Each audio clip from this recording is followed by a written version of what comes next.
আজকে বাক্সমল ইউনিয়ন দ্বিবার্ষিক সম্মেলনে আমাদের প্রিয় নেতা, যোগ্য নেতা জনাব হেফাজুল্লাহ পলাশ ভাইকে বাক্সমল ইউনিয়ন আগামী দিনের বিএনপির সাধারণ সম্পাদক নির্বাচিত করায় আমরা এলাকাবাসীর পক্ষ থেকে উপজেলা বিএনপি এবং জেলা বিএনপির সকল নেতৃত্বের কাছে কৃতজ্ঞতা প্রকাশ করছি।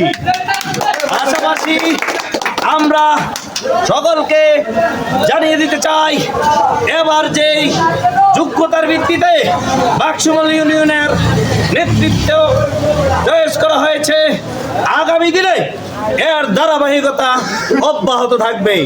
অতএব আগামীতে যারা নেতৃত্ব দিতে চান তারা আজকের এই দিনকে স্মরণ করে রাজনীতি করবেন।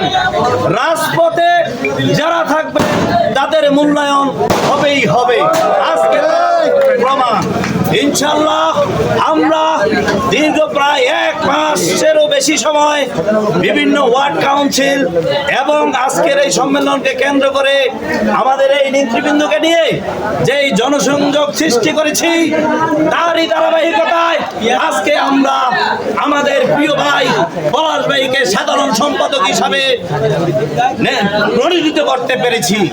এ পর্যায়ে আমরা ধন্যবাদ জানাই উপজেলা আহ্বায়ক কমিটির সম্মানিত যুগ্ম আহ্বায়ক জনাব আসাদুজ্জামান, সদস্য জনাব আসাদুজ্জামান মনিরকে তার অক্লান্ত চেষ্টায় এবং তার বিভিন্ন ধরনের তদবিরে আজকে আমরা এই যে বইয়া করেছি।